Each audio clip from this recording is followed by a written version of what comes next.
ሰላም ክቡራት ተዓዘብተይ እዚ መደብ እዚ ካብቲ ዝሓለፈ መቐጸልታ መደብ ክኸውን እንከሎ ኣብ ኢትዮጵያ ዝነበሩ ኣሉታዊ ጸገማት ናብ ሚድያ ዝዘርግሕ እዚ ሰብ ሕጂ እውን እቲ መቐጸልታ ቪድዮ ሒዘልኩም መጽ የለኹ ላይክን ሸርን ብምባል ናብ ኩሉ ንክባጻሕ ደገፍኩም ኣይፈለይን ክብል ፈቱ ናብቲ መደብ ክወስደኩም እዚ ዳውድ ተባሃለ ዑደተኛ ውልደቱን ዕቤቱን ኣብ ኣዘርባይጃን ዝገበረ ሰብ ክኸውን እንከሎ ለባም ሰብ እዩ ዝመስል ነዚ ሰብ እውን ናይ ቆርቦቱ ሕብሪ ብምዕዛብ ብዙሓት ሰባት ከታልልዎን ተፈትኑ ንሱ ግና ብልዕሊኦም ብምዃን እቲ ሕማቕ ስራሕቶም ዘርጊሕዎ እዩ ንግሆ መዓልቲ ገስጊሱ ተላዕለ እዚ ዑደተኛ ከምቶም ዝሓለፉ መዓልትታት ካሜርኡ ብምሓዝ ናብ ጎደናታት ኣዲስ ኣበባ ክወጽእ ዘርየና ኣብቲ ዝሓለፈ ቪድዮ ናይ መርካቶ ሰባት መሕፈር ተግባር ብምፍጻሞም ናብ ሚድያ ዘርጊሕዎ እኳ ተነበረ ሕጂ እውን ግና ናብኡ ንምኻድ ይተሊሙ ናብቲ ቦታ ክትወስዶ ትኽእል ማኪና ክዕዘብ እንከሎ ኣዝዩ ተደኒቑ እዩ እቲ ዝመሃዛ ትካል ንባዕሉ ስማ ከይረስዖ ይተርፍን ካብኡ ናስዒቡ ክንደይ ተብጽሓኒ ክብል ሓቶ እዚ ኣውቲስታ እውን 600 ብምባል ተመጣጣኒ ዝኾነ ዋጋ ይዛረቦ Good to see you. Yeah. You can take me to Mercato. Okay. Yes. How much? Okay, 600. Okay, it's good. Let's go. Thank you so much. ናብታ ማኪና ብምእታው ጉዕዞኦም ክፍልሙ ምስ በሉ ድማ ንዓኣቶምን ንዓናን ዘደንቕ ሓደ ነገር ኣጓኒፉ እዩ ንሱ እውን ናይዛ ማኪና ቤልቲ ነይሩ ካብ ልሙድን ካብተን ዘመናዋት ማኪናት ተፈልየ እዩ Oh, I was looking for a handle. Like that, yeah. Very different. Wow, that's so cool. Yeah. Wow, This is a fabric. So you just press this and Yeah, it comes press- out. Yeah, yeah, this is a push. And then you put this and then press this. Yeah. Wow, that's so cool. I never seen. ድሕሪ እውን ጉዕዞኦም ይቕጽሉ ዳውድ ሎማዓንቲ እውን ንመበል ካልኣይ ግዜ ናብ መርካቶ እናኸደ እዩ ዝርከብ ናብ መርካቶ ኣቲኻ ዝሰኣን ነገር የለን ሓደ ሰባት እውን ኣብዚ ቦታ ዘይርከብ የለን ጥራይ ክብሉ ይስምዑ እዮም ጉያን ጸደፍደፍን ናይዚ ቦታ መፍለይ ባህሪ እዩ እዚ ዑደተኛ በቲ ከባቢ ኣዝዩ ተደኒቑ እዩ ንመርካቶ እውን ኣብ ህንዲ ምስ ዝረኣዮ ቦታ ከወዳድሮ ጀሚሩ እዩ ኮይኑ ግን ብበዝሒ ሰብን ጸደፍደፍን ክንዲ ዝኣክር እዩ ከም ዘይፈልጥ ገሊጹ እዩ ምስ ሰብ ማዕረና ተዳፍኡ ዝኸዱ እዚኣቶም እድጉ እውን ኣግሪሞም እዮም ቀጺሉ እውን እዚኣቶም ኣብ ርእሶም ዓብሰ ከም ተሰኪሞም ዝኸዱ ኣቓልብኡ ሰሪቖም እዮም ካብዚ ቀጺሉ ድማ ሓደ ዘርጊሑ ክዳውንቲ ዝሸይጥ ሰብ ካብ ርሑቕ ዕዘብ ብምቕጻል እውን ናብኡ ብምኻድ እቲ ሒዝዎ ዘሎ ናይ ስፖርት ማልያ ክንደይ ከም ዝሸይጥ ይሓቶ ንሱ እውን 500 ብምባል መልሲ ሂቦ How much? Barcelona. Barcelona is good. Barcelona good. Yeah. How much? 500. 500. Okay. You have a lower price? 400 is okay. I buy two. ኣብ ኢትዮጵያ ብዘሎ ናይ ወረደይ ባህል ስለ ዝፈልጥ ካብቲ ዝበሎን ክወርደሉ ሕቶ ቅርበሉ እቲ ሸያጥ እውን ካብቲ ጽዋዕ ዋጋ ከም ዘይወርድ መስተረድአ ንዕኡ ዝኸውን ሳይዝ ክሓትት ይጅምር ካብቲ ዝሓዞ እውን ቁጥሪ ዝውስኽ ሳይዝ ይሓቶ እዚ ምስኡ ዘሎ መተርጎሚ ድማ ናይ ላዕሊ ምስ ታሕቲ ዝብለካ ዘሎ ክብል ተርጉሙሉ እዩ Big size. 2XL. For me? Big? No? Only one. Okay, give me. እዚ ዑደተኛ እውን ከም ዘይተረድእዎ ስለ ዝፈለጠ ነቲ ፈለማ ዝሓዞ ልኩዕ ይኹን ኣይኹን በተ ዝበሎ ዋጋ ዓዲጉ ካብቲ ቦታ ከይዱ እዩ ኣብዚ ኣይቋረፀን ናብ ካልእ ሸያጢ ከይዱ እውን ሓደ ካልሲ ብ100 ቅርሺ ዓዲጉ እዩ ካብኡ እውን ጉዕዞኡ ይቕጽል ኣብዚ ሰዓት ግን ነዚ ውልቀ ሰብ ኣበራት ተባህለ ሰብ ይረክብ Any guys? No, I'm good, brother. Thank you so much. What's your... My name is Abara. Abara. What's your job, Abara? Any kind of job, what I Any kind do. of job. Yeah. ናይዚ ሰብ ናይ እንግሊዝ ቋንቋ በተከዳድንኡ ዝግመት ኣይኮነን ወላ እኳ እንተኾነ ግና ግዜ እውን ከይወሰደ እታ ልምቲ ዝኾነት ሕቶ ጊቭ ሚ ማኒ ክብል ሓቲትዎ እዩ Thank you so much. Cooperate me something. Thank you. I'm very good. Why you don't give me money? I don't have money.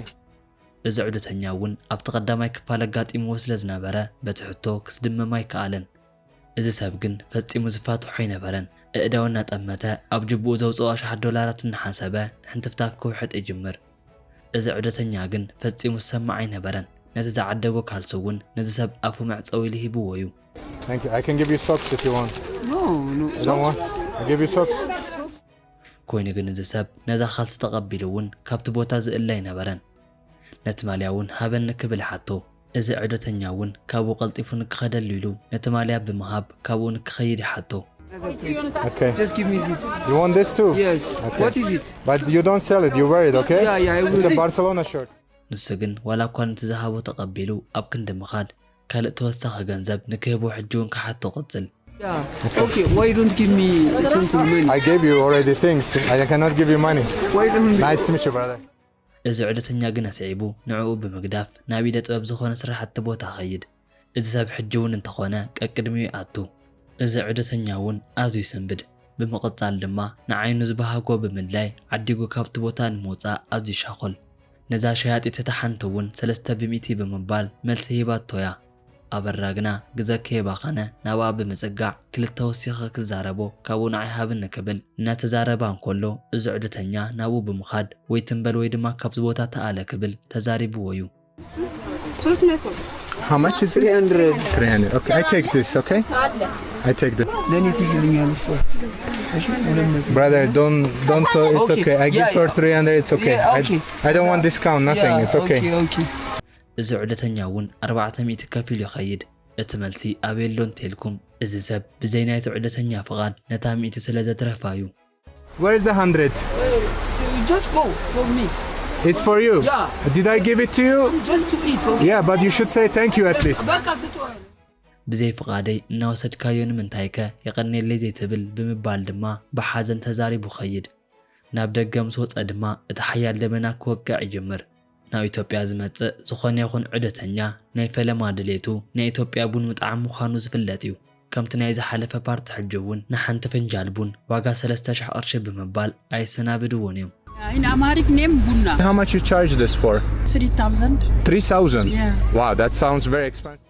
ካብዚ ብምቕጻል ግና ናይ መርካቶ ጻንሒቱ ጽቡቕ ስለ ዘይነበረ ናብቲ መዕረፊ ቦትኡ ንምኻድ ውስን ማይ እናወቕዕ እንከሎ እውን ታክሲ ክእልሽ ይጅምር መርካቶ ነዚ ሰብ ብጽቡቕ ኣይተቐበለቶን ንምዃኑ እውን እዚ ሰብ ቀዲሕዎ እምበሪ ካልኦት ብዙሓት ዘይተቐድሑ ጉድ ከጋጥሙ ከም ዝኽእሉ ዝፍለጥ ነገር እዩ ዋላ ሓደ ሰብ ንዕኡ ንምሕጋዝ ይኹን ንዕኡ ንምቕባል ዝመጸ ሰብ ንሱ ግና ኣይፋል ዝብል መልሲ ተተሓሒዝዎ ይስርከብ ንምንታይ እንተልኩም ኣንፈት ሓቢሮም እውን ከይተረፈ ገንዘብ ዝሓቱ ብዙሓት ሰባት ኣሰንቢዶም እዮም ኣብዚ ዕግርግርን በዝሕ ሰብን ዘለዎ ቦታ ካብ ጸጥታ ዘለዎ ሃገር ንዝመጹ ሰባት ኣዝዩ መሰንበዲ ቦታ እዩ ብፍላይ ኣብዚ ቦታ ገና ካብ ርሑቕ ምስ ርኢዎ ማእከል ኢዶም ኣውፂኦም ዝጸርፍዎ ሰባት ምህላዎም እዚ ሃገር ናይ ገንዘብ ጥራይ ዘይኮነስ ናይ ተሓሳስባ ድኻ ምዃኑ ተዓዘበ እዩ ዝመስል Just showed me middle finger and then said go.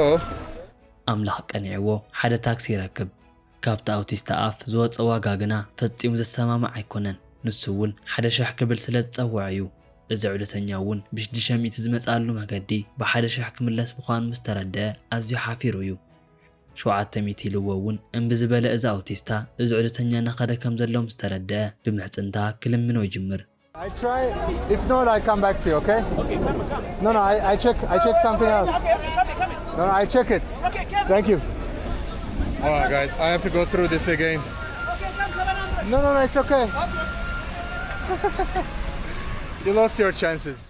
ዕዱል ሓንሳብያ ዝበለ እዚ ዑደተኛ ድማ እዝንን ከይሃበ ጉዕዞ ቅጽል ኣብ በብቦቱ ተዓዘቦም ብዙሕ ዘለዎም ናይ ጫማ ሊስትሮ እውን ኢትዮጵያውያን ፈጺሞም ጫማ ክረስሖም ዘይደልዩ ህዝቢ እዮም ክብል ሓሲቡ እዩ ኣብዚ ስራሕ ተዋፈሩ እንተወሓደ ካብ ክልተ ሰባት እቲ ሓደ ኮሌጅ ወዲኡ ተመረቐ ምዃኑ ዝገልጸሉ የለን እምበሪ ጽሬት ጫማ ኣተሓሳሲብዎም ዘይኮነስ በቲ ተማሃርሉ ስራሕ ክረኽቡ ብዘይምኽኣሎም ናብ ስራሕ ተዋፈሩ እዮም ነይሮም ካልእ በዓል ታክሲ ይረክብ እሞ ዋግኡ 450 ምስ በሎ ሓጎሱ ክቆጻጸሮ ይከኣለን ነቲ ጽቡቕ ዝኾነ ዋግኡ እውን 600 ብምግባር ናብታ ማኪና ይኣቱ How much?